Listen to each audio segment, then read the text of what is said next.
Hello friends, hope you all are fine. Today we are going to study our chapter number 8 of class 12th geography and the name of chapter is manufacturing industry. Basically इस chapter के अंदर हम ये पढ़ेंगे कि वो कौन से उद्योग होते हैं जो एक देश के विकास में अपना कंट्रीब्यूशन करते हैं, लोगों की ज़रूरतों को पूरा करते हैं या इनडायरेक्टली कह सकते हैं कि बैकबोन है एक देश की. So let us start. We use various item to satisfy our need. देखो, इंसान अपनी जरूरतों को पूरा करने के लिए बहुत तरह के सामानों का उपयोग करता है. उसको घर भी चाहिए, उसको गाड़ी भी चाहिए, उसको और जितनी भी चीजें हम रोजाना की जिंदगी में यूज करते हैं तो वो सब फैक्ट्रीज में ही तो बनती हैं. Agricultural products like wheat, rice, etc are to be processed. अब हम डायरेक्ट गेहूं तोड़ के तो खा नहीं सकते, तो उनको प्रोसेस्ड करना पड़ता है. जैसे फ्लर बनाना पड़ता है गेहूं का या राइस का, छिलका उतारना पड़ता है. बिफोर वी कंज्यूम दीज, इन्हें यूज करने से पहले इन्हें प्रोसेस करना पड़ता है. We also require clothes, books, fan, car, medicine and bread ETC and these are manufactured in various industries. हमें इन सब चीज़ों की भी जरूरत पड़ती है और ये अलग अलग तरह की फैक्ट्रीज में बनाई जाती हैं. In modern time industries have become very important part of an economy. और आज के युग में तो इंडस्ट्रीज एक इंपॉर्टेंट रोल प्ले करती है डेवलपमेंट में. क्यों? क्योंकि देखो, एक तो ये एम्प्लॉयमेंट जनरेट करता है, दूसरा जीडीपी में कंट्रीब्यूशन करता है और तीसरा फॉरेन रिजर्व अर्न करने में भी तो मदद करता है. जब हम माल बनाएंगे और दूसरे देशों में बेचेंगे तो हमारे पास विदेशी मुद्रा भंडार भी आएगा और देश की तरक्की होगी. देखो, अगला पॉइंट उसने वही कहा कि देखो, फैक्ट्रीज जो होती है, मैन्युफैक्चरिंग इंडस्ट्रीज होती हैं, वो एम्प्लॉयमेंट देती हैं लार्ज लेबर फोर्स को and increase the total national wealth and income. देश की नेशनल इनकम भी बढ़ाती है, राष्ट्रीय आय.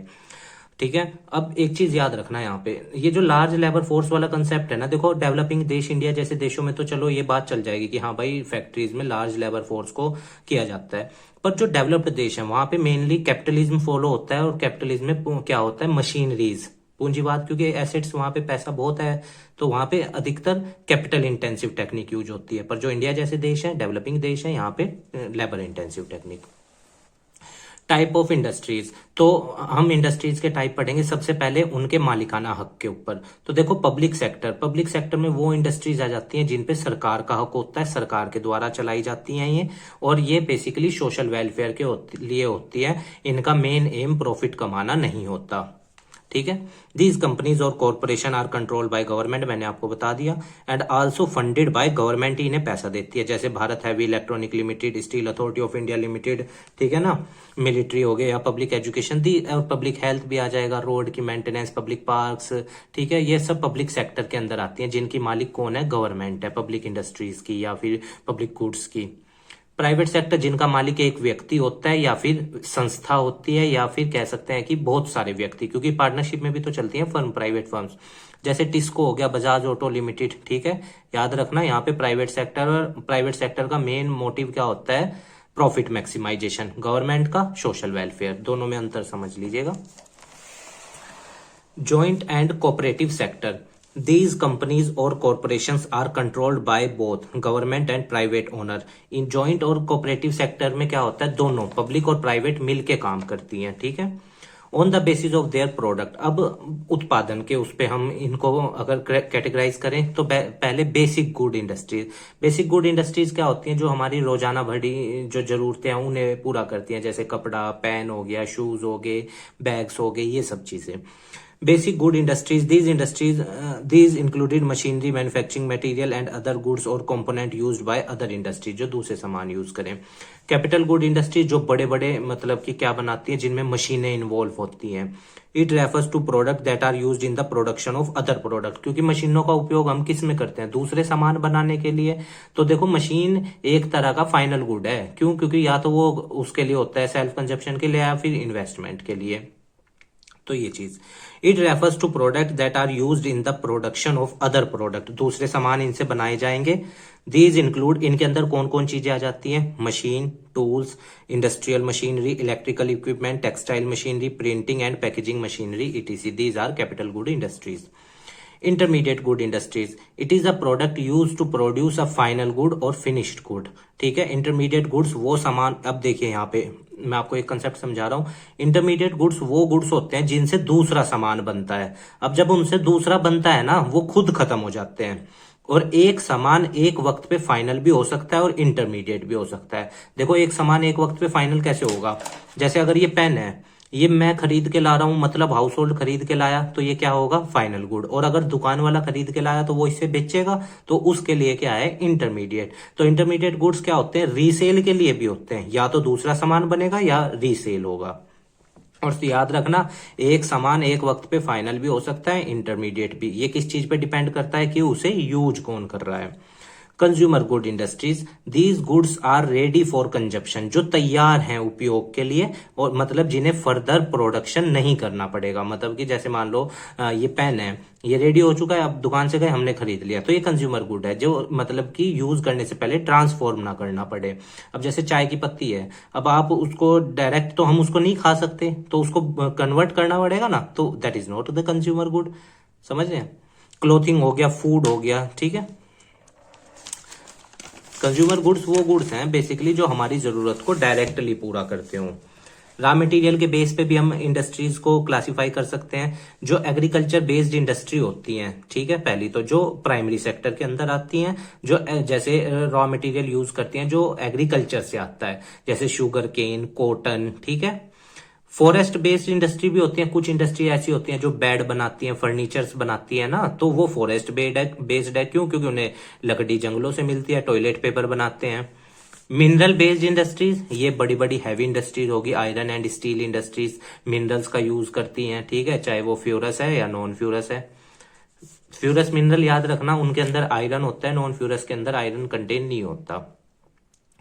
Industrially processed raw material based industry, these industries make raw material, ये इंडस्ट्रीज क्या है, रॉ मटेरियल बनाती है दूसरी इंडस्ट्रीज के लिए, ठीक है। जैसे मान लो ये अपना ऊन है, ऊन होता है ना, ऊन, तो हमने जैसे कि एक फैक्ट्री ने भेड़ों की ऊन मंगा ली, उसको प्रोसेस्ड करके वो धागा बना देगी, और वो धागा कहाँ चला जाएगा, फैक्ट्री में चला जाएगा, दूसरी में स्वेटर बनने, जर्सी बनने, तो वो चीज वो कह रहा है, ठीक है। Industries process raw material based industries, जिनमें रॉ मटेरियल आता है फिर उससे सामान बनाए जाते हैं।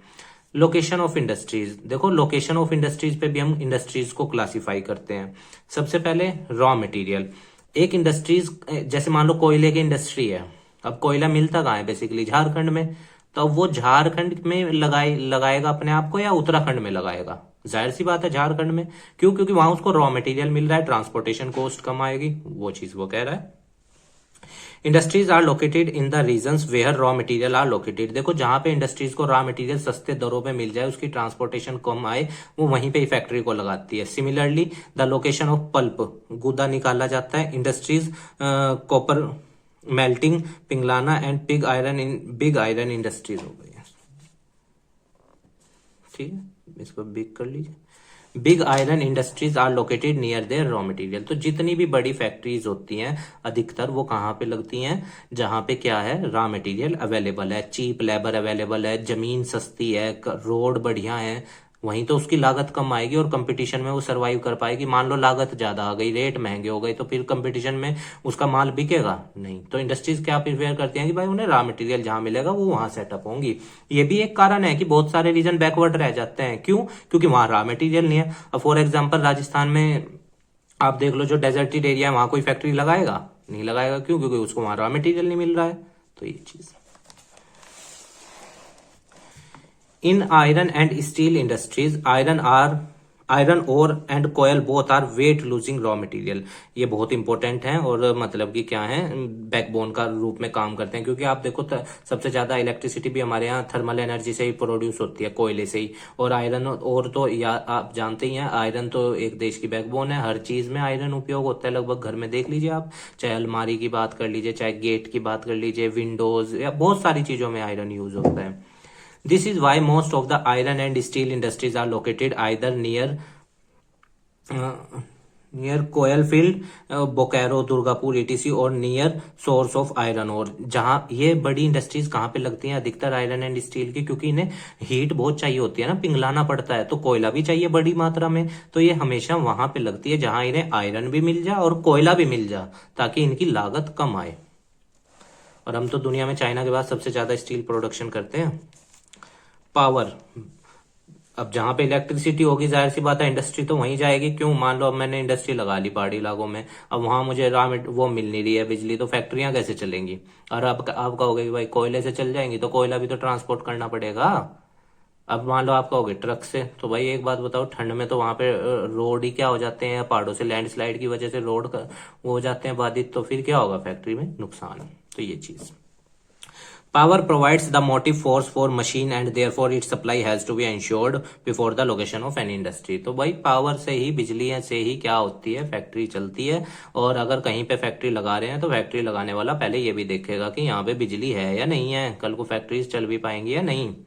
Some industries like aluminium and synthetic nitrogen manufacturing industries are located near source of power because they require huge quantum of electricity। ये इंडस्ट्रीज बेसिकली वहीं लगती हैं जहां बिजली अवेलेबल है, क्योंकि इन्हें बिजली बहुत ज्यादा बड़ी मात्रा में चाहिए होती है। अब बाजार, अब चलो ये सब फैक्टर तो हो गया, अब इंडस्ट्री ये भी तो देखेगी बाजार कहाँ है। मान लो फैक्ट्री लग गई उत्तराखंड में और बाजार है तमिलनाडु में, वहां से वहां तक ले जाने में ही ट्रांसपोर्टेशन कॉस्ट इतनी आ जानी है। तो इंडस्ट्रीज प्रिफेयर वहीं करती हैं जहां बाजार भी हो, क्योंकि माल तैयार हो गया फैक्ट्री में, अब वो बिकना भी तो चाहिए, तो उसको बेचने के लिए वो बाजार, तो फिर जहां पे मार्केट्स नियर होते हैं, बड़े मार्केट्स, तो इंडस्ट्री वहीं प्रिफेयर करती है। वरना ट्रांसपोर्टेशन कॉस्ट की वजह से उनकी लागत ही ज्यादा आ जाएगी, फैक्टर ऑफ प्रोडक्शन ही ज्यादा हो जाएगा, वो एक्सपेंडिचर ज्यादा हो जाएगा। Manufactured product send to the nearest market, जो माल तैयार हुआ उसे निकटतम बाजार में बेचा जाता है, ठीक है ना, टू ओवरकम द कॉस्ट, ताकि लागत कम आए ये ट्रांसपोर्टेशन की। Heavy machine tools, heavy chemicals are located near the high demand, जहां पे इनकी ज्यादा डिमांड होती है वहीं पे ये इंडस्ट्री लगती है, मशीनों वाली या ये जो हैवी केमिकल्स बनाती हैं ये सब इंडस्ट्री, ताकि इनकी लागत कम आए और मुनाफा ज्यादा हो और बाजार में भी सप्लाई टाइम पे होती रहे।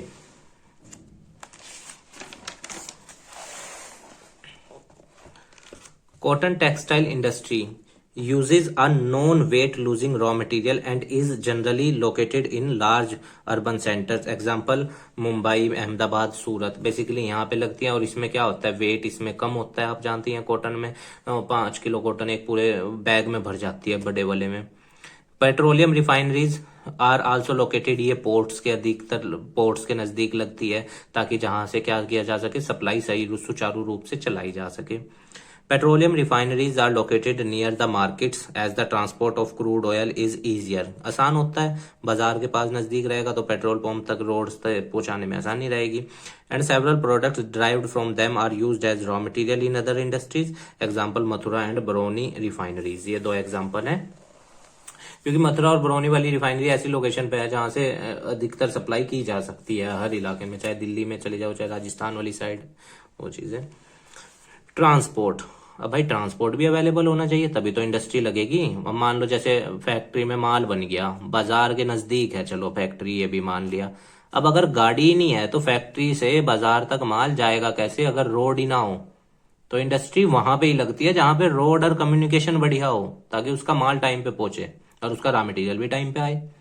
It is an important part of any industry like to get raw material from its destination and to provide manufactured good to the market in less time to save money।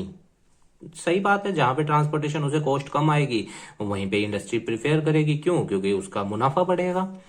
Most of the major industrial plant वहीं पे ही लगे हुए हैं, railway roots के आसपास जो बड़े industrial plant है। क्यों, ताकि रेल से बड़ी मात्रा में उनके पास रॉ मटेरियल आ जाए और उनसे आसानी से प्रोसेस किया जा सके। अब ये भी एक फैक्टर है, लेबर। इंडस्ट्री वहीं प्रिफेयर करती है जहां लेबर होती है। मान लो चलो रॉ मटेरियल भी है, ट्रांसपोर्ट भी है, सब कुछ है, और मजदूरी ना हो तो फिर फैक्ट्री चलेगी कैसे। तो सस्ते मजदूर भी मिलने चाहिए, तभी फैक्ट्री प्रिफेयर करती है वहां पे। Industries require skilled labour, industry को कैसी जरूरत पड़ती है, स्किल्ड लेबर की पड़ती है, जो उसमें क्या कर सकती है, उसकी फैक्ट्री को अच्छे से चला सकती है और उसकी कॉस्ट क्या आए, कम आए। In India, labor is quite mobile and is available in large number due to our large population। हमारे यहाँ तो लेबर की कमी है ही नहीं। और इवन गवर्नमेंट के डाटा के हिसाब से 2011 के हिसाब से 27 मिलियन लोग इवन बिलो पॉवर्टी लाइन, वो सॉरी 270 मिलियन लोग, यानी 27 करोड़ लोग बिलो पॉवर्टी लाइन है। तो यहाँ पे लेबर तो बड़ी मात्रा में अवेलेबल है भाई। इंडस्ट्रियल पॉलिसी देखो, अब मेरे को आप एक क्वेश्चन बताना, सर्च करना चाहिए नेट पे कौन कौन सी इंडस्ट्रियल पॉलिसी चली थी। सबसे पहली तो चलो मैं बता दे रहा हूँ 1948 में, दूसरी कब आई थी, तीसरी कब आई थी, चौथी कब आई थी। प्लीज जरूर सर्च करके देखना, आपको फायदा मिलेगा, नॉलेज बढ़ेगा। India's aim to bring economic growth with balanced regional development. देखो भारत सरकार ने नेशनल डेवलपमेंट काउंसिल बनाया 52 में या 50 में, प्लानिंग कमीशन बनाया, उनका उनका क्या हो सके, डेवलपमेंट हो सके। ठीक है, तो अगर, और दूसरा भारत सरकार का मेन एम ये भी था कि भाई अगर डेवलपमेंट करेंगे भी हम तो एक फॉर मतलब कि एक इक्वल वे में करेंगे, ये नहीं कि एक क्षेत्र का हो जाए और दूसरा क्षेत्र ऐसा रह जाए, ऐसा ना हो। Establishment of iron and steel industries in Bhilai, Rourkela were based on decision to develop backward tribal area of the country। Bhilai और रूरकेला में क्यों बनाई गई आयरन और स्टील इंडस्ट्री, ओडिशा झारखंड की बात कर रहा है, क्यों बनाई गई वहां पे, ताकि क्या हो सके, उस इलाके का डेवलपमेंट हो सके, जो ट्राइबल्स लोग वहां पे रहते हैं उनको रोजगार मिल सके, उनका स्टैंडर्ड ऑफ लिविंग बढ़ सके। At present, Government of India provide lots of incentives to industries located in backward area। जो इंडस्ट्रीज बैकवर्ड एरिया में लगती है सरकार उन्हें सब्सिडीज देती है बहुत तरह की, ताकि क्या हो सके, वहां के लोगों का विकास हो सके और इंडस्ट्रीज वहां पे जाएं। जैसे स्पेशल इकोनॉमिक जोन भी इसीलिए बनाए गए थे। अगर हम बड़ी फैक्ट्रियों की बात करें तो आयरन एंड स्टील इंडस्ट्री एक बड़ी फैक्ट्री है जो देश के विकास में बहुत इंपॉर्टेंट होती है। Almost all sector of the Indian industry depend heavily on the iron and steel industry for their basic infrastructure. देखो कोई भी इंडस्ट्री है, चाहे अगर मान लो आप छोड़ो उसके अंदर का सामान छोड़ो, अगर उसकी फैक्ट्री की बिल्डिंग भी बनानी ना भाई, लोहा तो चाहिए ही होगा। तो अधिकतर सारी इंडस्ट्री, इवन हमारी जरूरतें भी आप देख लो, अब ये की देख लो, चलो आप किसकी है, एक ही आयरन की है। तो वो चीज कि हर इंडस्ट्री को लगभग लगभग लोहे का उपयोग होता ही होता है। The other raw material beside iron और and cooking coal are limestone, dolomite, manganese and fire clay. इन सब चीजों की भी जरूरत पड़ती है और इंडस्ट्रीज को, क्योंकि लोहा चाहिए तो लोहे को पिघलाना भी तो है, तो भट्टी पे ही तो पिघलेगा, लेगा, तो कोयला भी चाहिए। तो ये सब चीजें इन इंडिया, भारत के अंदर Chhattisgarh, northern Odisha, Jharkhand, West Bengal are extremely rich in high grade of iron ore, good quality cooking coal and other supplementing raw material। इन इलाकों में बड़ी मात्रा में और बढ़िया क्वालिटी का मिलता है, यह आप याद रखना। इंटीग्रेटेड स्टील प्लांट, तो पहली हमने बड़ी इंडस्ट्री कहां पे लगाई, टिस्को टाटा इंडस्ट्रियल कॉर्पोरेशन थी जो iron and steel plant. The Tata iron and steel plant lies very close to the Mumbai Kolkata railway line के, इसको बिल्कुल नजदीक बनाया गया। About 240 kilometre away from Kolkata से 240 किलोमीटर दूर है, which is the nearest port to the export of steel. क्योंकि आप जानते हैं श्यामा प्रसाद मुखर्जी पोर्ट है कोलकाता के अंदर, तो आसानी रहती है इसको, इस इंडस्ट्री को अपना रॉ मटेरियल एक्सपोर्ट करने में, वो अपना तैयार माल एक्सपोर्ट करने में। The river Subarnarekha and Kharkai provide water to the plant, और इस फैक्ट्री को पानी कहां से मिलता है, इन दो नदियों से। अगर मैं प्रोनाउंसिएशन में बोलने में गलती कर रहा हूं तो उसके लिए सॉरी, आप पर ये नाम याद रखिएगा, Subarnarekha. The iron ore is obtained from Noamundi and Badampahar and coal is brought from Joda mines in Odisha. कोयला यहां से लाया जाता है और इनका आयरन ओर कहां से लाया जाता है, यहां से कच्चा मतलब धातु कहां से लाई जाती है आयरन की, इन दो जगहों से। कुकिंग कोयल झरैया से, क्योंकि झरैया में सबसे बढ़िया क्वालिटी का कोयला है झारखंड के अंदर। एंड वेस्ट बोकारो से लाया जाता है कोयला इनके यहाँ इस फैक्ट्री के लिए, टिस्को के लिए। Indian iron and steel company, ठीक है, IISCO, ठीक है, steel company. The Indian iron and steel company इसको set up in the first factory at Hirapur, then at Kutli. पहली ये फैक्ट्री कहां पे लगी इसकी, हीरापुर में, देयर आफ्टर कुतली में। In 1937 the steel corporation of Bengal was constituted. Steel corporation of Bengal बनाई गई 1937 में, इन एसोसिएशन विद टिस्को के साथ मिलके, एंड सेटअप अनादर, एक और iron and steel producing unit लगाई गई बर्नपुर में, यानी वेस्ट बंगाल के अंदर। इसको की मदद मिलकर, सॉरी ये इसको है, IISCO, इसको की मदद लेकर एक आयरन एंड स्टील प्रोडक्शन और लगाया गया, कहां पे, बर्नपुर, वेस्ट बंगाल में। अब ये 3 हो गए प्लांट, तो ऑल द 3 प्लांट अंडर इसको are located very close to Damodar valley के बिल्कुल नजदीक हैं कोयल फील्ड्स के। और कोयल फील्ड्स कौन कौन से हैं, रानीगंज, झरैया और रामगढ़ से इनके यहाँ पे क्या आता है, कोयला आता है। क्योंकि कोयला बहुत जरूरी चीज है। Iron ore comes from Singhbhum in Jharkhand से, सिंह भूमि से इनका आयरन ओर आता है। वाटर कहाँ से लेते हैं? ये बरकार रिवर से लेते हैं, जो ट्रिब्यूटरी है दामोदर रिवर की, उससे ये पानी लेती है ये factory. All the plants are located along the Kolkata Asansol railway line के बिल्कुल नजदीक है, क्योंकि ताकि क्या हो सके, ट्रांसपोर्टेशन कम आए और रेल में माल लोड हो गए हैवी क्वांटिटी में, और इधर से उधर एक्सपोर्ट भी किया जा सके। अनफॉर्चुनेटली स्टील प्रोडक्शन फ्रॉम इसको वर फेल कंसिडरेबली इन 1972-1973 में ये घटा इसका steel production, and the plant were taken over by the government, और गवर्नमेंट ने इसको अपने अधीन ले लिया। Visvesvaraya iron and steel work limited, VISL, it is initially called the Mysore iron and steel work. इसको शुरुआत में क्या कहा गया? मैसूर, यानी कर्नाटक की बात कर रहा है। Iron and steel work is located close to an iron ore producing area of Kemmangundi in the Baba Budan Hills. और ये कहाँ पे लोकेटेड है? जहां से इन्हें कच्चा धातु मिल जाता है कमानगुंडी से, और बाबा बुदान हिल्स के पास में ये लोकेटेड है, ताकि कच्चे धातु इन्हें मिल जाए कम ट्रांसपोर्टेशन कोस्ट में। बट दिस, पर यहाँ पे कोयला तो है नहीं, क्योंकि कोयला तो ऊपर है, ये तो कर्नाटका तो बीच में है, नीचे की तरफ है, केरला के बराबर में, तेलंगाना के बराबर में। But this region has no कोयला, यहाँ पे कोयल नहीं मिलता generally. Power is obtain, power कहाँ से लाते हैं, बिजली कहाँ से लाते हैं फैक्ट्री को चलाने के लिए? जोगफाल से, हाइडल पावर प्रोजेक्ट लगा रखा है वहां से, जोगाफाल भी बोलते हैं इसको, वहां से बिजली बनाते हैं।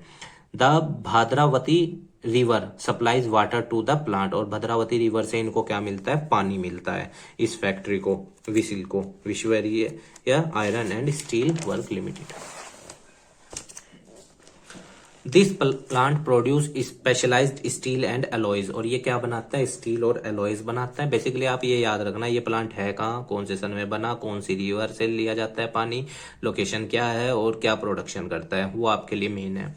After independence during the second 5 year plan 1956 से 61, पहला 51 से 56, और सेकंड 5 ईयर प्लान में आप मुझे एक व्यक्ति का इंपॉर्टेंट है, उनका नाम बताइएगा, कौन थे वो व्यक्ति जो इसके लिए इंडस्ट्रियलाइजेशन, वो सेकंड इंडस्ट्रियल के मतलब सेकंड 5 ईयर प्लान में जो इंडस्ट्रियलाइजेशन को प्रमोट किया गया उसके लिए मतलब जाने जाते हैं, पहली चीज। दूसरी चीज आप जानते होंगे 1956 में भारत की दूसरी इंडस्ट्रियल पॉलिसी आई थी, जिसमें इंडस्ट्रीज को 3 शेड्यूल में बांटा गया था, schedule A, schedule B, schedule C. Schedule A में 17 इंडस्ट्रीज जो सरकार के पास रहेंगी, शेड्यूल बी में 12 इंडस्ट्रीज जो सरकार और प्राइवेट, और शेड्यूल सी में बची हुई सारी प्राइवेट के। ये पॉलिसी इंपॉर्टेंट है, याद रखना। 3 न्यू इंटीग्रेटेड स्टील प्लांट लगाए गए 1956 से 61 के बीच में, विद फॉरेन कोलैबोरेशन, दूसरे देशों की मदद लेके, क्योंकि फंड्स उस टाइम हमारे पास पर्याप्त नहीं थे, देश हाल फिलहाल में ही आजाद हुआ था। Rourkela in Odisha, Bhilai in Chhattisgarh, and Durgapur in West Bengal. Very important these 3 iron and steel plants name, remember these were public sector plant, और ये सरकारी थे, और किसके अंदर काम कर रहे थे? हिंदुस्तान स्टील लिमिटेड के अंदर। In 1973 the steel authority of India was created to manage these plant, और सेल की मतलब कि 1973 में नींव रखी गई ताकि इन तीनों प्लांट्स को क्या कर सके, वो मतलब कि इनके मैनेज कर सके। Rourkela steel plant, the Rourkela steel plant was set up in 1959 in the Sundargarh district of Odisha, जगह का नाम याद रखिएगा। इन कोलैबोरेशन, किसकी मदद ली थी? कंपटीशन में पूछता है कि किसकी मदद लेके वो स्टील प्लांट सेटअप किया गया था, जर्मनी की। द प्लांट, इस प्लांट को कोयला कहां से मिलता है? झरैया से, और आयरन और कच्ची धातु ये कहां से लाता है? सुंदरगढ़ एंड केंदुझर, इन 2 जगहों से। The Hirakud project supplies power, Hirakud project जो बिजली बनाने का है, इसको बिजली देता है रूरकेला स्टील प्लांट को। एंड वाटर कहां से मिलता है इसको? कोयल एंड संक रिवर, इन 2 नदियों से ये रूरकेला स्टील प्लांट पानी लेता है। Very important. Now we will see Bhilai steel plant, पूछता है भिलाई स्टील प्लांट किस राज्य में है, तो आप याद रखिएगा Chhattisgarh. The Bhilai steel plant was established with Russian collaboration in Durg district of Chhattisgarh and started production in 1959। हमने रशिया की मदद लेके इसे छत्तीसगढ़ के दुर्ग डिस्ट्रिक्ट में बनाया, और इसने प्रोडक्शन शुरुआत कब की? 1959 में। The iron ore comes from Dalli Rajhara mines and कोयला, इसको कहां से मिलता है? Korba and Kargali coal field से इसको कोयला मिलता है, और आयरन कच्ची धातु इसकी कहां आती है? दली राजहारा। प्रोनाउंसिएशन में थोड़ा सा आप एडजस्ट कर लीजिएगा। The water comes from the, और पानी ये फैक्ट्री कहां से लेती है? तुंदलंदम एंड द पावर, बिजली कहाँ से लेती है? Cobra thermal power station. अब थर्मल है तो मतलब समझ लो यहाँ कोयले से बन रही होगी बिजली। This plant also lies on the Kolkata Mumbai railway line route पे ही ये भी है, ताकि आसानी से ट्रांसपोर्टेशन किया जा सके। और जो एक दो स्टील प्लांट के बारे में आपकी बुक में दे रखा है, दुर्गापुर स्टील प्लांट, ठीक है, वेस्ट बंगाल, और Bokaro steel plant 1964, Bokaro district of Jharkhand. ये आप याद रखिएगा एक तो। और दूसरा चीज ये है कि इनका लोकेशन याद रखिएगा, पानी कहाँ से लेते हैं, कोयला कहाँ से, आयरन ओर कहाँ से लेते हैं, प्रोडक्शन किस साल किया या किस ऑर्गेनाइजेशन के अंडर काम कर रहे हैं, ये याद रखिएगा, और किस स्टेट में है। अदर स्टील प्लांट में जैसे new steel plants were set up in the 4th 5 year plan के अंदर और भी नए स्टील प्लांट लगाए गए। All 3 plants are located in south India. और ये जो 3 प्लांट्स और लगाए गए थे ये कहाँ पे हैं? साउथ इंडिया के अंदर सेटअप किए गए। क्योंकि देखो ईस्टर्न इंडिया में तो बहुत सारे लगे गए ऑलरेडी, आपने अभी पढ़े, अब साउथर्न इंडिया में भी लगाने थे ताकि वहां का भी क्या हो सके, विकास हो सके। जैसे the Vizag steel plant Visakhapatnam Andhra Pradesh में लगा 1992 में। Please remember the state name and the year. The Vijayanagar steel plant, ठीक है, एट होस्पेट इन कर्नाटका में, and the Salem steel plant Tamil Nadu in 1982 में। वेरी इंपॉर्टेंट दीज 3 नेम्स, पूछता है कंपटीशन में, एसएससी में तो जनरली पूछ लेता है। The cotton textile industry, India was famous world wide for the production of muslin. Muslin मलमल सबसे बढ़िया क्वालिटी का बनता था। A very fine variety of cotton की एक वेराइटी है सबसे बढ़िया, और इंडिया इसको उत्पादन करने में दुनिया भर में फेमस था। कैलिकोस सूती कपड़ा, चिंट्स छोटेदार कपड़ा, and other different variety of छींटदार कपड़ा, सॉरी। और ये बढ़िया क्वालिटी का कॉटन हमारे यहाँ और इतनी वेराइटीज में बनाया जाता था। Factors to development of cotton, cotton का डेवलपमेंट क्यों करना जरूरी था? मोस्ट कंफर्टेबल फैब्रिक है, सबसे बढ़िया क्वालिटी का है, गर्मियों में देखो कितना फायदा देता है, हॉट और ह्यूमिड क्लाइमेट में बॉडी को कूल रखता है। Large quantity of cotton grown, India में बड़ी क्वांटिटी में ग्रोथ होती है, इसलिए भी इसका डेवलपमेंट जरूरी था। और मोर स्किल्ड लेबर रिक्वायर्ड थी, इसलिए भी।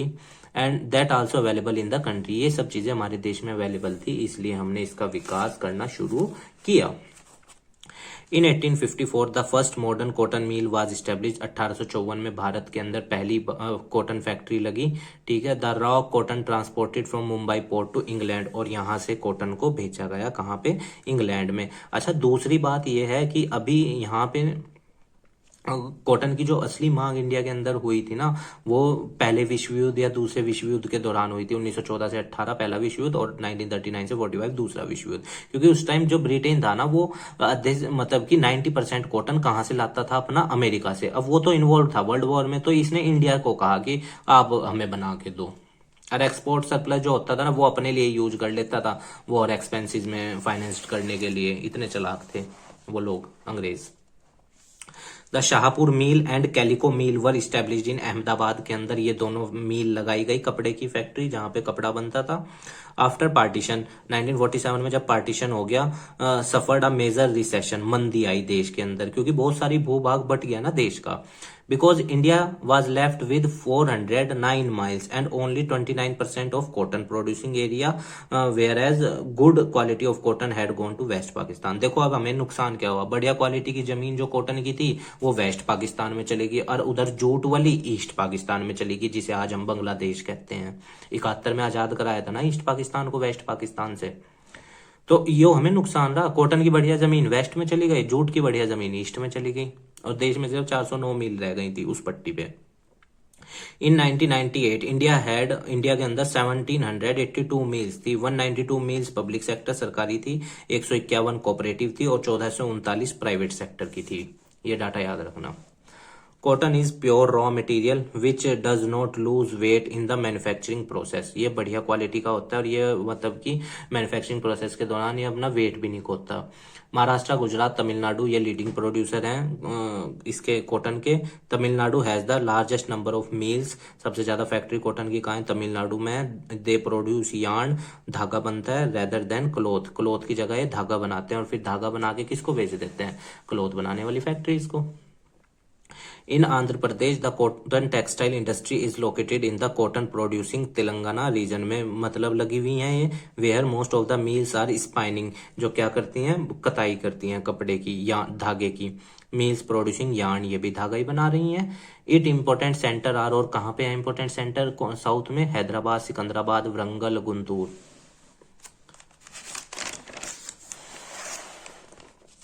इन Uttar Pradesh Kanpur is the largest centre for cotton production. Uttar Pradesh के अंदर कानपुर सबसे बड़ी मात्रा में कॉटन प्रोड्यूस करता है। In West Bengal the cotton mills are located in Hooghly region and important centre are Howrah, Serampore, Kolkata and Shyamnagar. ये इंपॉर्टेंट सेंटर हैं कहाँ पे? वेस्ट बंगाल के अंदर, जहां पे कॉटन का प्रोडक्शन किया जाता है। ठीक है। Sugar industry India is the, देखिए वीडियो बड़ी हो रही है पर आप इसको एडजस्ट कीजिएगा, पूरा चैप्टर वीडियो में ही कवर करने की मैं कोशिश कर रहा हूँ।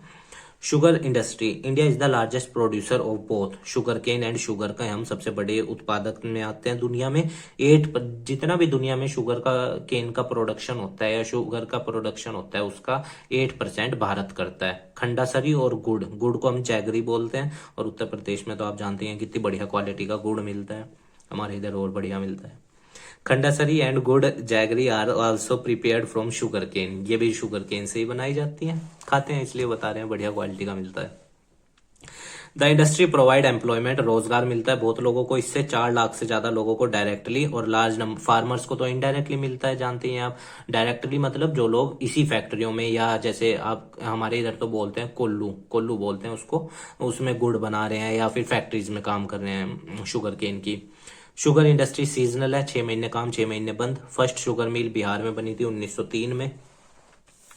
After that sugar mill was started in other part of Bihar and Uttar Pradesh में, फिर धीरे धीरे स्थापना इनकी बढ़ी। 1950-51 में हमारे यहाँ 139 शुगर फैक्ट्रीज थी जो काम कर रही थी। The number of sugar factories increase 662 हो गई 2010-11 में। ये बढ़िया चीज है, इससे फार्मर्स को भी फायदा है।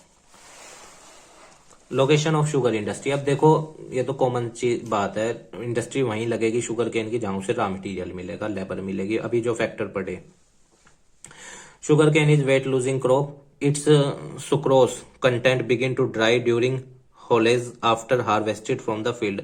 अगर खेत से कटने के बाद उसे ना ढोया गया या मान लो बुग्गी बोलते हैं हमारे इधर तो, ठीक है ना, बुग्गी पे लोड कर दिया, बुग्गी खेत में ही खड़ी है, तो क्या होगा, वो धीरे धीरे धूप में जब उसका वेट कम होता चला जाएगा। क्यों? क्योंकि पानी तो होता है उसके अंदर, रस्सी तो होता है, सुक्रोस बोलते हैं जिसे। तो बेटर रिकवरी क्या आएगी भाई, खेत से गन्ना कटा और 24 घंटे में वो खेत से उठ जाए तो बढ़िया ही है। So sugar factories are located कहाँ पे है? जहां पे शुगर केन बढ़िया क्वांटिटी में उगाया जाता है गन्ना, वहीं पे शुगर फैक्ट्रीज लगी हुई हैं। महाराष्ट्र लीडिंग प्रोड्यूसर है शुगर केन में, ठीक है ना, और 1/3 एक तिहाई गन्ना कहाँ पे बनता है? महाराष्ट्र के अंदर। जितना भी भारत के अंदर शुगर का मतलब कि प्रोडक्शन होता है उसका 1/3 प्रोडक्शन महाराष्ट्र करता है, बड़ी क्वांटिटी में फैक्ट्रीज है। और Uttar Pradesh second largest producer है ऑफ शुगर का। अब देखो यहाँ एक कंसेप्ट समझना, फैक्ट्रियां शुगर केन की सबसे ज्यादा कहाँ है? महाराष्ट्र में। और सबसे बढ़िया क्वालिटी का फ्रक्टोज गन्ना होता है जो सबसे मीठा होता है, वो यहाँ मिलता है। उत्तर प्रदेश में गन्ना सबसे ज्यादा होता है पर फैक्ट्रियां कहाँ है? महाराष्ट्र में, ये याद रखना। तो हम शुगर के सेकंड लार्जेस्ट प्रोड्यूसर हैं क्योंकि फैक्ट्रियां यहां ज्यादा हैं। The sugar factories are located in 2 belt में है, गंगा यमुना डोआब में और तराई रीजन में। The major sugar producing centre in the Ganga Yamuna Doab are, कहाँ पे है? आ गया हमारे शहर का नाम, सहारनपुर, मुजफ्फरनगर। ये पूरी बेल्ट एक साथ ही है, ठीक है ना। सहारनपुर, मुजफ्फरनगर, मेरठ, गाजियाबाद, बागपत एंड बुलंदशहर, यहाँ गन्ना सबसे ज्यादा होता है उत्तर प्रदेश में। और शुगर भी सबसे ज्यादा ही बनती है, फैक्ट्रीज भी हैं। वाइल तराई रीजन में कौन सा इलाका आता है? खेरी, लखीमपुर, बस्ती, गोंडा, गोरखपुर एंड बहराइच। उत्तर प्रदेश का ये रीजन तराई रीजन में आता है, जहां पे क्या होता है? शुगर बनाया जाता है। और लीडिंग प्रोड्यूसर स्टेट कौन से हैं? Tamil Nadu, Karnataka, Andhra Pradesh, Bihar, Punjab, Haryana are the some other state which produce sugar cane, जहां पे शुगर केन उगाया जाता है। Petroleum industries, many items are derived from crude petroleum. Petroleum से बहुत सारे आइटम बनाए जाते हैं, चाहे बाइक में तेल डलवाना हो या फिर वो मोबिल ऑयल हो, वो सब चीजें। और मिट्टी का तेल, केरोसिन ऑयल, ये सब पेट्रोलियम से ही तो बनते हैं। which provide raw material for many new industries. These are collectively known as petrochemical industries. और जो नई नई केमिकल इंडस्ट्रीज लग रही हैं वो पेट्रोकेमिकल इंडस्ट्रीज उनको बोलते हैं, जो पेट्रोलियम से या क्रूड पेट्रोलियम से अपना उनको रॉ मटेरियल के रूप में यूज करती है। This group of industry is divided into 4 सब ग्रुप, जैसे पॉलीमर, सिंथेटिक फाइबर और इलास्टोमर्स एंड सर्फेक्टेंट इंटरमीडिएट, ये चारों चीजें बनाई जाती हैं, याद कर लेना इनको। मुंबई हब है पेट्रोकेमिकल का। Crackers units are also located in, कहाँ पे है क्रैकर, पटाखे बनाने वाली, औरैया, ठीक है, यूपी में, और जामनगर, गांधीनगर एंड हजीरा गुजरात में, नेगोथनी रत्नागिरी महाराष्ट्र में, हल्दिया वेस्ट बंगाल और विशाखापट्टनम आंध्र प्रदेश में, यहाँ क्रैकर फैक्ट्री पटाखों की। The three organizations are working in the petrochemical sector under the administrative control of the Department of Chemical and Petrochemicals। 3 फैक्ट्रियां इनके अंडर में काम कर रही है इस डिपार्टमेंट के। India petrochemical corporation IPCL, a public sector undertaking, ठीक है, सरकारी कंपनी है। Manufactures and distribution of various petrochemicals, ये उत्पादन करती है, जैसे polymer, chemicals, fibres and fibre intermediates, ये सब बनाती है। पेट्रोफिल्स कोऑपरेटिव लिमिटेड, इस इंडस्ट्री का भी नाम याद रखना है, ये भी सरकारी जॉइंट वेंचर है, सरकारी और प्राइवेट दोनों, ठीक है। एंड वेवर्स, कपड़ा बुनने वाली कोऑपरेटिव सोसाइटी के साथ मिलके है। इट प्रोड्यूस, ये क्या बनाती है, polyester, filament yarn and nylon chips at the 2 plant located in Vadodara और नालधरी इन गुजरात। यहाँ 2 जगहों पे इनका प्लांट लगा हुआ है जहां पे ये फिलामेंट यार्न और नाइलॉन चिप बनाती हैं। Central institute of plastic engineering and technology CIPET provide trainings in petrochemical industry में ट्रेनिंग देते हैं कि कैसे प्रोडक्शन करना है या कैसे मतलब की चीजों को आगे बढ़ाना है। The national organic chemical industry limited NOCIL establish in private sector in 1961 में प्राइवेट सेक्टर इंडस्ट्री थी। स्टार्टेड द फर्स्ट नेफ्टा, मिट्टी का तेल, कैरोसिन ऑयल इसने बनाना शुरू किया था केमिकल इंडस्ट्री के बेस पे मुंबई में। प्लास्टिक प्रोड्यूसिंग इंडस्ट्री है, ये कहाँ पे है, मुंबई, बरौनी में, मेटूर, पिंपरी एंड रिशरा, यहाँ पे प्लास्टिक प्रोड्यूसिंग इंडस्ट्रीज हैं। अबाउट 75% ऑफ द, थोड़ा सा ये टॉपिक मतलब बोरिंग टाइप्स है पर याद करने की चीजें हैं, कर लेना, छोड़ना मत। About 75% of these units are small scale industry, जितनी भी ये फैक्ट्रियां हैं ना पेट्रोकेमिकल्स की, इसमें से 75% फैक्ट्रियां छोटे उद्योग में आती हैं। अच्छा, स्मॉल स्केल इंडस्ट्री आई तो एक कमेटी का नाम बता रहा हूँ, बहुत इंपॉर्टेंट है, बड़े एग्जाम्स में पूछता है, कारवा कमेटी, याद रखना, स्मॉल स्केल इंडस्ट्री से संबंधित थी, पढ़ना इसके बारे में नेट पे, क्योंकि मेंस में पूछता है स्मॉल स्केल इंडस्ट्री से, MSME से क्वेश्चंस आते हैं। Nylon and polyester yarn industries are located at Kota, Pimpri, Mumbai, Modinagar, Pune, Ujjain, Nagpur and Udhna. यहाँ पे नाइलॉन और पॉलिस्टर यार्न बनाने वाली फैक्ट्रियां इन जगहों पर हैं भारत के अंदर। Polymer are made from ethylene and propylene से बनाया जाता है। It is obtained by the process of refining crude oil, कच्चे तेल को रिफाइन करने के बाद बनता है। रॉ मटेरियल के रूप में उपयोग करती है प्लास्टिक इंडस्ट्री से। Among polymers, polythene is a widely used thermoplastic. Polymer के अंदर आप जानते हैं पॉलीथीन भारत के अंदर बहुत बड़े स्केल पे यूज होती है, जरा से काम के लिए बननी चाहिए। Plastic is first converted into sheets, पहले प्लास्टिक को शीट्स में कन्वर्ट किया जाता है, फिर उन्हें पाउडर लगाया जाता है and pellets and then use in manufacturing plastic products बनाए जाते हैं। यूट्यूब पे देख लेना है प्रोसेस कैसे बनती है प्लास्टिक या उसके related products. Plastic products are preferred, mainly जगह का नाम याद रखना, रॉ मटेरियल क्या यूज करती है, लोकेशन क्या है, आपके लिए वो ज्यादा इंपॉर्टेंट है। Plastic products are preferred because of 3, क्योंकि क्यों हम प्लास्टिक प्रोडक्ट प्रिफेयर करते हैं। अब जैसे देखो यही है, ये प्लास्टिक प्रोडक्ट है, स्ट्रेंथ भी है, फ्लेक्सिबिलिटी भी है, ठीक है, वाटर एंड केमिकल रेजिस्टेंस है। अब इसके ऊपर पानी डाल दो, आप डाल दिया या ये खराब हो जाएगी ना। अब बाल्टी नहीं होती क्या प्लास्टिक की, उसमें पानी डाल दो, वो भी नहीं खराब होती, तो चीज है। और लो प्राइस भी है, कितने रुपए की है, 2-3 रुपए की। नॉलेज बेस्ड इंडस्ट्री, जहां पे दिमाग चाहिए, मतलब IT सेक्टर वाली बात कर रहा है। The information technology IT resolution opened up new possibilities of economic and social transformation की नई अपॉर्चुनिटीज इसने ओपन अप करी। The IT which enables business process outsourcing, ये भारत के अंदर आउटसोर्सिंग क्या होता है, आउटसोर्सिंग शब्द आया है तो मैं आपको बता दूं, आउटसोर्सिंग होता है जब हम अपना काम किसी दूसरे पे कराएं।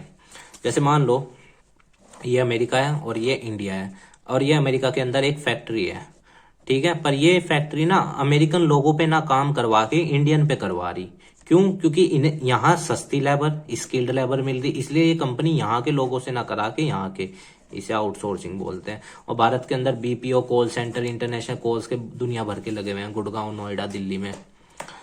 तो वो चीज आउटसोर्सिंग क्यों, क्योंकि सस्ते मजदूर है, मतलब लेबर है और स्किल्ड लेबर मिल जाते हैं। Service continue to be the growth path, और ये चीजें आईटी सेक्टर देश की ग्रोथ में इंपॉर्टेंट रोल प्ले करता है। और अब तो सर्विस सेक्टर ही है भाई देश के जीडीपी में सबसे बड़ा लार्जेस्ट कंट्रीब्यूटर, प्राइमरी और सेकेंडरी तो घट ही गया है। India software industry has emerged as one of the fastest growing sector in the economy. Bharat में बहुत इंपॉर्टेंट सेक्टर में उभर रही है, ये फास्टेस्ट ग्रोइंग सेक्टर है। The software industry has surpassed electronic hardware production. आप जानते हैं हार्डवेयर प्रोडक्शन, सॉफ्टवेयर से ये सब पीसी, सीपीयू, ये सब चीजें जो हो रही हैं डेवलप, मोबाइल से देख लो आप। India software industry has achieved a good position for providing quality of product. हमारी मतलब की बढ़िया क्वालिटी के ये सॉफ्टवेयर इंडस्ट्री है दुनिया भर में, मतलब कि हम सर्विसेज देते हैं अपनी। A large number of Indian software company have acquired international quality certification भी हमें मिल चुका है, बहुत सारी कंपनीज को हमारी इतनी बढ़िया क्वालिटी में सर्विस देती हैं। A major impact of this growth has been employment creation भी क्रिएट करती हैं, और हर साल डबल्ड, मतलब देखो। अच्छा देखो, इंटेंजिबल गुड है पहली चीज। दूसरा, पोल्यूशन फ्री होंगे, सॉफ्टवेयर कहाँ पोल्यूशन फैला रहे हैं। न्यू इकोनॉमिक पॉलिसी 1991 की, लिबरलाइजेशन, प्राइवेटाइजेशन, ग्लोबलाइजेशन। अच्छा देखो, बुक में दे नहीं रखा पर मैं आपको बता रहा हूँ क्यों आए थे, क्योंकि $7 बिलियन का कर्जा था। वर्ल्ड बैंक ने और आईएमएफ ने ये कहा था कि भाई अपने देश को ओपन करो तब देंगे तुम्हें ये लोन, मतलब कि ताकि तुम ये $7 बिलियन का कर्जा चुका लो अपना। डॉक्टर मनमोहन सिंह जी उस टाइम भारत के प्रधानमंत्री थे, वो सॉरी फाइनेंस मिनिस्टर थे। प्रधानमंत्री तो वो 2004 से लेके 14 तक रहे हैं, 2014 तक। तो उस टाइम वो भारत के वित्त मंत्री थे, फाइनेंस मिनिस्टर थे। इन 1956 government has restricted in the growth of private sector. मैंने आपको बताया शेड्यूल ए, शेड्यूल बी और शेड्यूल सी की इंडस्ट्रियल पॉलिसी रिजोल्यूशन 1956 में आया था। 3 शेड्यूल में बांटी थी industries.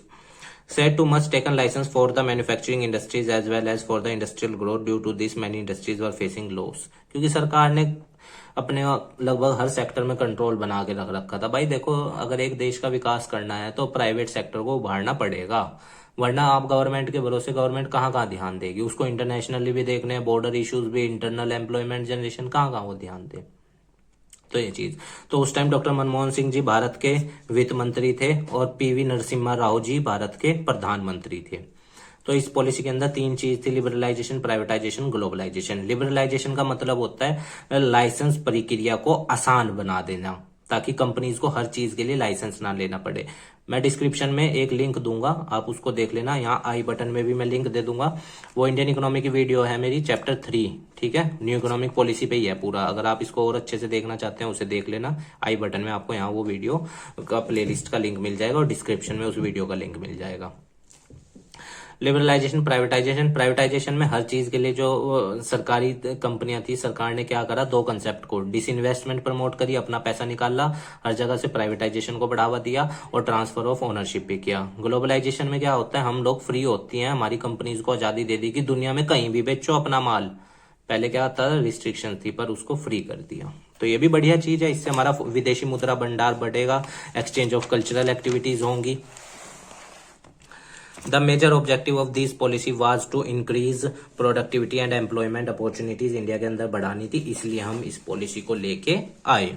With in the policy measure initiated are, क्या क्या चीजें थी, इंडस्ट्रियल लाइसेंसिंग को खत्म करेंगे, free entry to foreign technology, foreign investment policy, capital market को एक्सेस देंगे, ओपन ट्रेड, एक्सपोर्ट और इंपोर्ट, मैन्युफैक्चरिंग प्रोग्राम्स में जो वो लगते थे लाइसेंस या जो भी प्रक्रियाएं होती थी उसको आसान बनाएंगे या खत्म करेंगे, और इंडस्ट्रियल लोकेशंस को हम लिबरलाइज करेंगे, कहीं भी लगाओ पूरे भारत में। बस गवर्नमेंट रूल्स को तो फॉलो करना है, पर इतने हार्ड वे में नहीं बनाएगी सरकार, भी फ्लेक्सिबल बनाएगी नियमों को। Mumbai Pune industrial region, it extends from Mumbai Thane to Pune तक ये फैला है। Development of this region started with cotton textile industry से इसका विकास शुरू हुआ। Suez canal 1869, direct road between India and किसके देश, ब्रिटेन। क्योंकि मान लो ये भारत है, नीचे वाला हिस्सा कोस्टल एरिया, ये अफ्रीका और ये ब्रिटेन यूरोप। पहले क्या होता था ना, यहां से उन्हें माल पूरा अफ्रीका घूम के ले जाना पड़ता था। तो ये जो 7000 किलोमीटर की कोस्ट थी ना, ये अब उन्हें कम आएगी, क्योंकि उन्होंने डायरेक्ट एक कैनाल बना ली, सुएज कैनाल। 1869, 12 साल लगे थे लगभग इसको बनने में ही। तो अब ये 7000 किलोमीटर कम, ये सोमालिया पायरेट्स का खतरा जो होता था वो भी खत्म, तो उनका मुनाफा और बढ़ जाएगा अंग्रेजों का। तभी तो उन्होंने हमारे हैंडीक्राफ्ट को तबाह किया। मैं आपको एक बार सलाह जरूर दूंगा कि आप मेरी इंडियन इकोनॉमी की वीडियोस देखना, प्लेलिस्ट में दे दूंगा डिस्क्रिप्शन में, बहुत फायदा मिलेगा आपको पूरे भारत को समझने में, आजादी से लेके टिल डेट तक। Opening of the Suez canal 1869 में हमने ओपन किया। मुतराई पोर्ट से माल जाता था, मुंबई पोर्ट से, सॉरी, ठीक है। Machineries were imported through this port, मशीनें लाई जाती थी और इम्पोर्ट एक्सपोर्ट किया जाता था। Hydro electricity was developed in the western Ghat region to meet the requirement of this industry, और हाइड्रो इलेक्ट्रिक प्रोजेक्ट्स भी बनाए गए ताकि बिजली जनरेट करी जा सके और इन रीजन्स की जो डिमांड है बिजली की उसे क्या किया जा सके, पूर्ति उसकी करी जा सके। With the cotton textile chemical industry also develop, अब क्योंकि रंग कपड़े रंगने भी तो हैं तो ये चीज भी। Opening of the Mumbai high petroleum field and nuclear energy plant भी ओपन हो गया, इससे और बिजली उत्पादनता होगी। Beside engineering good petroleum refining petrochemicals leather synthetic and plastic good drugs fertiliser electrical, drugs का मतलब ये मेडिसिन वाले ड्रग्स हैं, ठीक है ना, मेडिसिन जो होती हैं। Electrical, shipping, building, electronic, software, transport equipments and food industry भी यहाँ पे विकास हुई, उनका भी एक्सपोर्ट इंपोर्ट बढ़ा।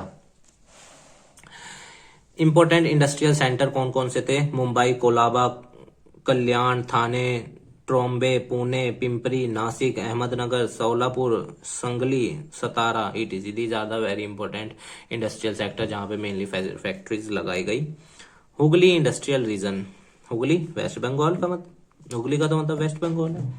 The region extend from Bansberia to Birlanagar for a distance of about 100 kilometre तक ये फैला था। Development of tea plantation, Assam, indigo, jute in northern hill West Bengal में, coal field, Damodar valley, iron ore deposit in Chota Nagpur plateau इस reason की वजह से डेवलप्ड हुए। चीप लेबर मिल जाती है और available from thickly populated part of Bihar, eastern Uttar Pradesh and Odisha are also contributed in the development, क्योंकि यहां से क्या मिल जाती है, सस्ती लेबर अवेलेबल हो जाती है। The establishment of first jute mill Rishra में लगी थी 1855 में, ईयर याद रखना। Cotton textile industry also grow along with the jute industry, के साथ साथ कॉटन इंडस्ट्री भी डेवलप की। Paper engineering, textile machinery, electrical, chemical, petro pharmaceutical industry, fertiliser and petrochemical industries, ये सब भी विकास करी। देखो एक इंडस्ट्री जब डेवलप होती है ना तो वो अपने साथ 2-4 इंडस्ट्रीज का विकास करती है, क्योंकि उसको रॉ मटेरियल्स या प्रोसेशन या फैक्ट्री मशीनें चाहिए तो दूसरी इंडस्ट्रीज भी लगेंगी। Factory of the Hindustan motor limited, Konnur and diesel engine factory at Chittaranjan are the landmark of this region, ये लैंडमार्क है, इंपोर्टेंट डेवलपमेंट है इस रीजन के। Important industrial centre of this region are Kolkata, Howrah, Haldia, Serampore, Rishra, Shibpur, Naihati, Kankinara, Hooghly, Belur, E T C. These are the important industrial centre जहां पे basically industries लगती थी। Bengaluru, Chennai industrial region भी है। Cotton textile industry was the first to take root due to the presence of cotton growing areas की वजह से पहला जो एक्सपोर्ट किया गया माल था वो बेसिकली यही सब चीजें थी। Along with the cotton mill, loom industry handloom बोलते हैं ना जिसे हम, जैसे लुधियाना फेमस है तो वो चीज। Loom industry spread very rapidly, बहुत तेजी से फैली है। Several heavy industries, engineering industries covered at Bengaluru में बहुत सारी हैवी इंडस्ट्रीज लगी हुई हैं, ठीक है। एयरक्राफ्ट की जो इंडस्ट्री है हॉल वो भी वही है। मशीन टूल, टेलीफोन, HTL की जो कंपनी है जो टेलीफोन्स बनाती है, and Bharat Electronics and are industrial landmark of this region, इस रीजन में ये सब फैक्ट्रीज लगी हुई हैं। इंपोर्टेंट इंडस्ट्रीज आर, कौन कौन सी इंपोर्टेंट इंडस्ट्रीज हैं? Are textile, rail wagon, diesel engine, radio, leather goods, cigarette, paper and cement, glass are the important industry of this region, ये याद रखना। Petroleum refinery at Chennai, iron and steel plant at Salem and fertiliser plant are the recent development, ये हाल फिलहाल में विकास किए गए यहाँ पे। सम अदर रीजन्स, जैसे गुजरात का इंडस्ट्रियल रीजन है, यहाँ पे क्या क्या बनता है, बेसिकली कौन सी इंडस्ट्री है? Textile, petrochemicals, other industries are heavy and basic chemical, motors, tractor, diesel engine, dairy products, ETC। Dairy तो आप जानते हैं Anand Gujarat national development dairy board और मिल्क कोऑपरेटिव सब। Largest petroleum refinery has been set up at Jamnagar में सबसे बड़ी पेट्रोलियम रिफाइनरी लगी है, ये भी याद रखना, इंपोर्टेंट है।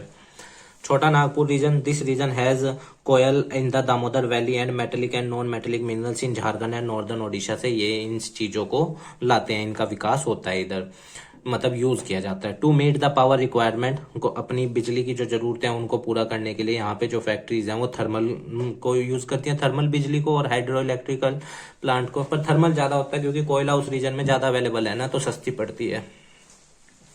Have been constructed in the Damodar valley, densely populated surrounding region provide cheap labor and Hooghly region provide vast, और उधर से सस्ती इन्हें वो भी मिलती है, लेबर भी मिलती है, और हुगली रिवर्स की वजह से या उस इलाके की वजह से इन्हें मार्केट भी मिल जाता है क्योंकि पॉपुलेशन ज्यादा है उधर। Heavy engineering machine tools, fertilizer, cement, paper, locomotives and heavy electrical are some of the important industries in this region. These are the important industries of this region.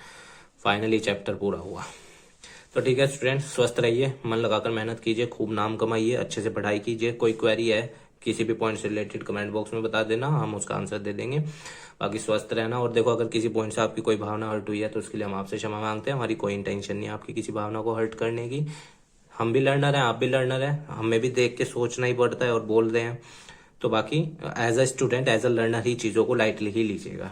ठीक है, स्वस्थ रहिए और वीडियो को लाइक कर दीजिएगा, अपने दोस्तों के साथ शेयर कर दीजिएगा और चैनल को भी सब्सक्राइब कर दीजिएगा। धन्यवाद स्टूडेंट्स।